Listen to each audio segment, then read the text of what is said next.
to protect their daughter. The parents locked her inside a machine barely 10 square meters wide. Even when delivering supplies each day, they would always stay far away. No physical contact was allowed at all. Because the daughter was born with respiratory failure, she could only breathe air filtered by the purification chamber. They thought she'd be stuck in this coffin for life. But then something unexpected happened. That day the chamber suddenly lit up. Even scarier, they saw through the glass a yellow gas suddenly pouring into the streets, and all that gas was being released from the city's sewer system. Anyone who inhaled it collapsed instantly. The father who was outside was completely stunned, but before he could even take a step, a much larger gas cloud came rushing toward him. In just a blink, it was already right in front of him. The streets descended into total chaos. The man ran for his life toward home. When he got there, he quickly pulled his wife away from the window. The next second, the gas cloud blurred the glass, and it seeped into the house through every crack. Thankfully, the daughter was protected by the chamber. The man switched it to power-saving mode, then grabbed his wife and rushed to escape. Seeing the gas surging up the building, they had no choice but to run to the higher floors. Eventually, they made it to the rooftop.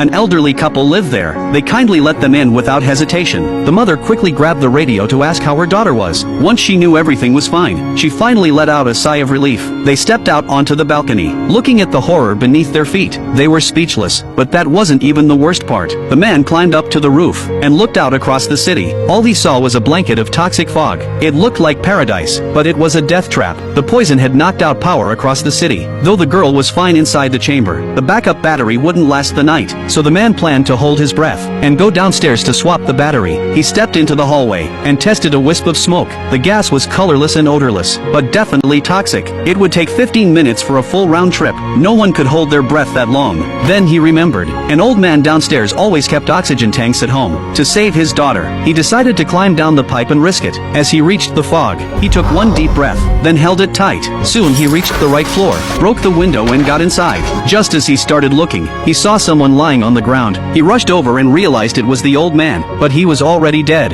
The man didn't have time to grieve. He was about to run out of breath himself. Worse yet, the oxygen tank the old man always carried was nowhere to be found. Panic set in. He turned on his flashlight and searched everywhere, but after tearing the place apart, still nothing. Just as he was about to pass out, he finally found a tank in the corner. He wasted no time, strapped on the mask, twisted the valve, and took a deep breath just in time.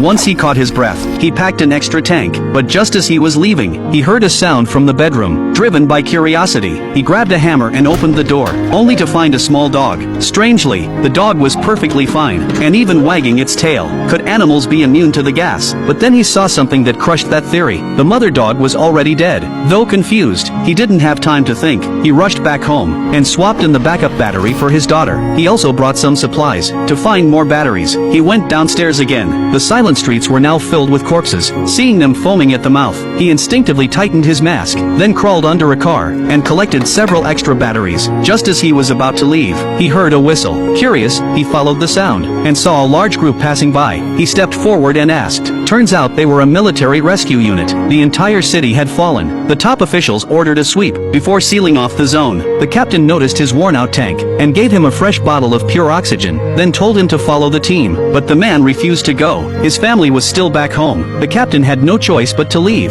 Just then the man called out, and asked for another oxygen kit. He explained his daughter's condition. The gear was extremely expensive, but in the end, the captain gave him another set. Bon courage.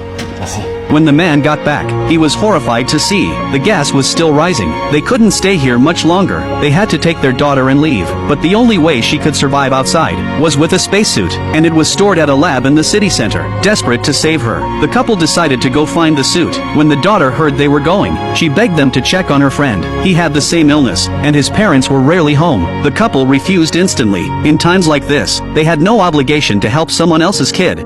C'était l'inverse. T'aimerais pas que ses parents le fassent pour moi? Left speechless, they finally agreed to check in on the boy, but when they got to his house, there was no one inside. Running low on oxygen, they didn't have time to think. Soon they arrived at the lab, and found the suit. Just as they were leaving with the case, the lab suddenly exploded. Luckily they regained consciousness, but the man found himself gasping for air. His oxygen line had snapped. Now there was only one tank. They had to share it, taking turns to breathe, while dragging the heavy suit. They climbed step by step, until finally they reached the rooftop.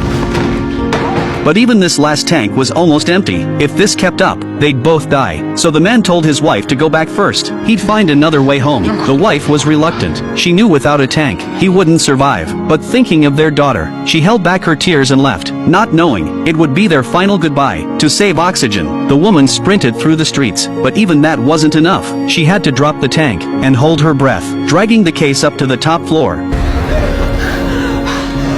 Luckily she made it back in time, but what she saw next was even more crushing than the gas. The suit was ruined in the explosion. It had a huge hole. All their effort was for nothing. She collapsed in despair. Meanwhile, the man was hurrying back across the rooftops when he saw a dead body. The long trail of blood clearly showed it was a murder. He took a deep breath and stepped inside. Someone had definitely lived there. There was food and oxygen tanks. He looked around carefully, and after making sure no one was around, he picked up the tank and got ready to leave. But just as he reached the door, a man in a police uniform walked in and ordered him to drop the tank. But the man could tell it didn't belong to him. This cop had stolen it and killed for it. Exposed, the cop stopped pretending. He slowly reached for his gun, but the man acted first, strapped on his mask, and shoved the cop into the gas. They fought fiercely. The gun fell to the floor. The cop lunged for it, but the man grabbed him from behind. Without a mask, he lasted only 3 seconds. Before collapsing, the man felt no joy. He knew if he hadn't done it, he'd be the one dead. He got up and rushed back home. Meanwhile, his wife noticed the chamber's battery was nearly dead, with no sign of her husband. She panicked and decided to risk it to change the battery herself. Staring at the deadly hallway, she took a deep breath and ran into the gas. She moved fast, but the gas moved faster. Her daughter saw her through the chamber window, panicking without a mask, but the mother had no time to explain. She quickly changed the battery, and when the lights came on, she finally felt relief. But before leaving, she stared deeply at her daughter. As if sensing something, she didn't rush back upstairs. She just watched. Finally, urged by her daughter, she turned and walked away. It was a long time before the man finally returned, but when he saw what lay before him, he froze, slowly approached in disbelief, and behind his mask, his face was soaked with tears. His wife was lying there, already gone. He broke down. But the living must carry on. Before he could collect himself, his daughter's voice came through the radio. He knew he couldn't hide it. He also knew he had to be the one to say it. But when he tried, he just couldn't speak. He didn't want to accept she was gone. Eventually he walked to the balcony and told his daughter the truth. She curled up in a corner, too heartbroken to speak. For the first time, she felt like a burden. Then a small earthquake shook the house. The gas began rising faster. The home was about to be completely lost. The man decided to head out again, to find more suits for the old couple, but they smiled and shook their heads. They were already near the end of their lives. They didn't want to take away supplies from the young. He held his wife's hand and waited quietly for the end. Tu trouves vraiment que tu as eu une belle vie avec moi? S'il y a bien une chose au monde qui est vraie, ma douce, c'est que j'ai été le plus heureux des hommes en vivant avec toi.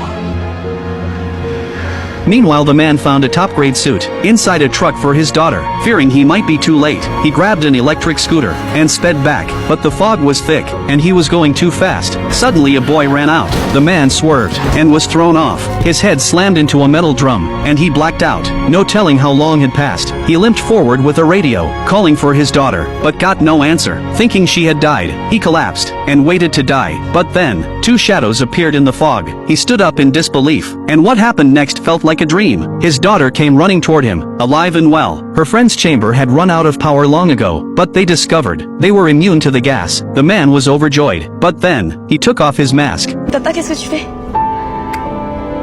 And for the first time, he kissed his daughter's cheek. Je l'avais dit, je le sais. But when the man woke up again, he and his daughter had switched places. Now it was him inside the chamber, and his daughter. Oui, papa, j'arrive.